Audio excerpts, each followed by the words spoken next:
Welcome back, and today we're talking all things Ark, again, because last night, Studio Wildcard, after a holiday hiatus, unleashed a rather interesting community update packed with dates, teasers, and other interesting bits and bobs that give us some possible clues into the short-term future of Ark.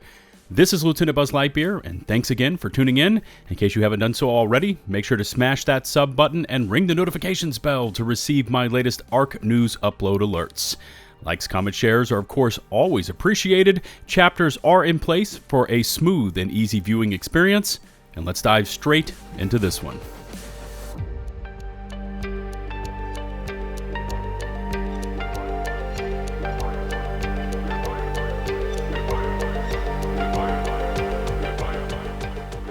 First things first, Mario on the thumbnail is not an error. This is an Ark video, and more on this later, but taking it from the top, Studio Wildcard uncorked a pretty lengthy Community Crunch update, number 392, link can be found in the video description, touching on a wide array of topics, starting off with server performance. Yes, performance issues, which have plagued Ark 1.5 since launch. No specifics were given, which is a theme for this crunch, mentions of topics with no details, but Wildcard says that continued improvements will continue throughout January and that they are constantly monitoring and tweaking the official network for stability. Here would have been a great place to lay out a plan with steps that are being taken to improve the area, such as addressing the issues with PC owners of 4090 GPUs, the constant server disconnects, and general instability. Sadly, there's nothing here to report. We've also seen all the legacy issues continue on from Survival Evolved to Survival Ascended when it comes to exploits and hacks, raising serious doubts to Wildcard's claims that Ascended was completely built from the ground up on a fresh codebase. Come on, don't bullshit me. Again, the topic is raised here in the crunch as they state that they are actively battling against exploits and hacks, deploying new detection and prevention measures at a frequent and regular cadence. Now, last month, the duping issues were moderately addressed with a small rollback, which the community did not take well to, and we saw attention brought to the issue by HOD and other content creators, but they're still there. And they will continue to stay there, especially as Wildcard is going to start rolling out new content over the next several months. And finally, the crunch touches on network movement, an area that has bothered me ever since installing Ascended. Improved network movement for both characters and dinos has been an issue with Ascended, from dinos still getting stuck in objects to character movements being super choppy, even feeling laggy and just teleporting from place to place. It's been well highlighted how inconsistent the dino movements have been, as fresh players have still posted clips of rolling up on packs of predators and circle strafing around them without taking a shred of damage. Again, this was an area that Wildcard touted as vastly improved from Evolved to Ascended, and as of now, it still leaves much room for improvement. One item that players have been eagerly awaiting is server transfers, so you can start to get a bit more interesting with your PvP, or just leave a PvE server in search of greener pastures. Well, we've now got a firm date on this, January 24th, which will also usher in some non-transfer official PvP servers as well. And by the way, that date is given by Studio Wildcard, so take it with a grain of salt. One area of the game that was built up and has been rather lackluster has been Survival of the Fittest, as it was touted to be introducing some new mechanics and experiences, and as a whole, players have just not been connecting with it. Being far too similar to that of Survival Evolved, it's limited to just the island map, and the rewards, well, they are in serious need of an overhaul. Well, in response to that tepid player response, Wildcard is releasing the SOTF Dev Kit mid-next week, allowing players to create custom arenas, new Battle Royale game modes, and to sculpt, as they say, the ultimate battleground.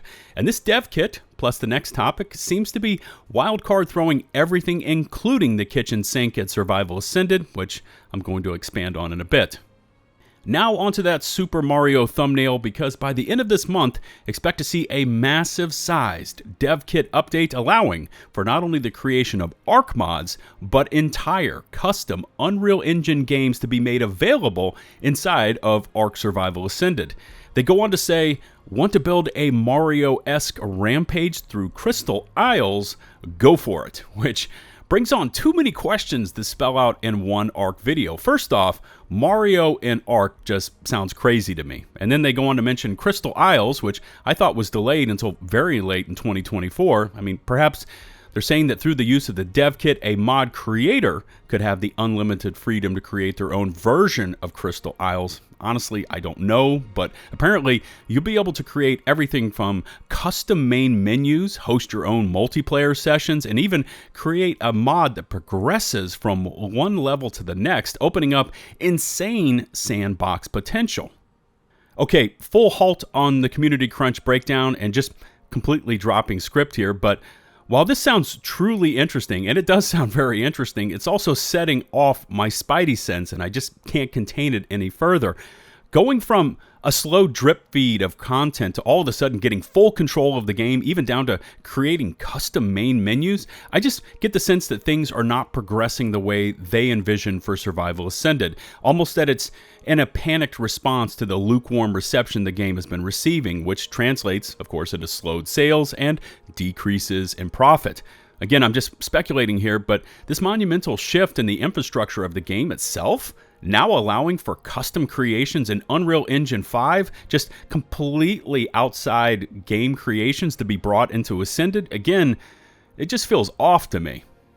Anyways, back to the crunch, and the center, which was bumped up in the release schedule, is now expected by the end of February. Again, that's a wildcard release date, along with the community-voted Gigantoraptor, which is not the winner for the center. Instead, I think it was for Ragnarok.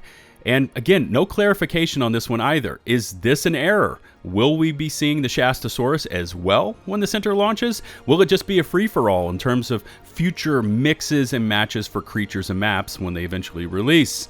Wildcard, we need details here. Scorched Earth, which was originally slated to appear prior to the center, is now set for April the 1st. Of course, it's going to launch on April Fool's Day, so who knows what's going to happen there. And this is going to be our first look at the redesign of the Facilosuchus. This will also be the first Frontier Adventure Pack players will have the option to purchase, including items like dynamite, shovels, a buildable steam locomotive, and a new creature, but no further details given here as well. Now remember, according to Jeremy Steiglitz, it is said that through the sale of these adventure packs, the profits could be potentially used to keep the entire wildcard team focused in on Ark Ascended. And it was Ascended that would be the version of Ark that the future of the franchise was built upon. Again, I have so many questions about that future, especially now with so many in-game features just being tossed out in such a compressed time frame. Moving even further into the crunch and future events, including the Love Evolved February launch, and Excellent Adventure received a brief mention that they are receiving some much needed love. By the way, no pun intended there. And Ark Survival Ascended is apparently now ready to launch in the Japanese market on PlayStation 5. No word on why it has taken so long to do so, although I did take a quick look around and I found nothing on the subject. It could possibly have been a certification issue, but that's just speculation on my part here. Anyone with any information as to exactly why it took so long to appear in Japan would be very welcome to read in the comment section below. And finally, the community crunch culminated with a new mod spotlight involving 5 new mods. You've got things like Atlas Creatures Fish, Draconis Glaucus, Marnie Mods hairstyles, any color sets, and Morus Tylosaurus that were featured, including a full YouTube presentation for those of you looking to enhance your Ark Ascended experience. Notable items missing from the crunch was any updates concerning bringing the Windows versions of Ark Ascended back into the cross-play fold, client-side stability issues, which are still quite major in the game, further action or reimbursement for the duping rollbacks, the console save issues, which are still persisting, or other pressing matters within the community or game itself.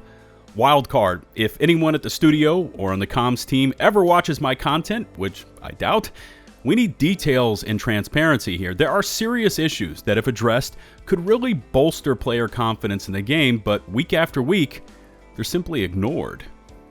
Let's go ahead and call it here for today, and as always, leave me some feedback on Ark, and of course I'll do my best to respond, especially on that topic of all this creative freedom and that unshackled dev kit just being introduced so soon. Remember to hit subscribe and ring the notifications bell to receive my future upload alerts. Likes, comments, shares are of course greatly appreciated. All my socials can be found in the video description. Shout out to the nearly 189,000 of you that have stuck with me. And until the next one, this is LtBuzzLitebeer signing off.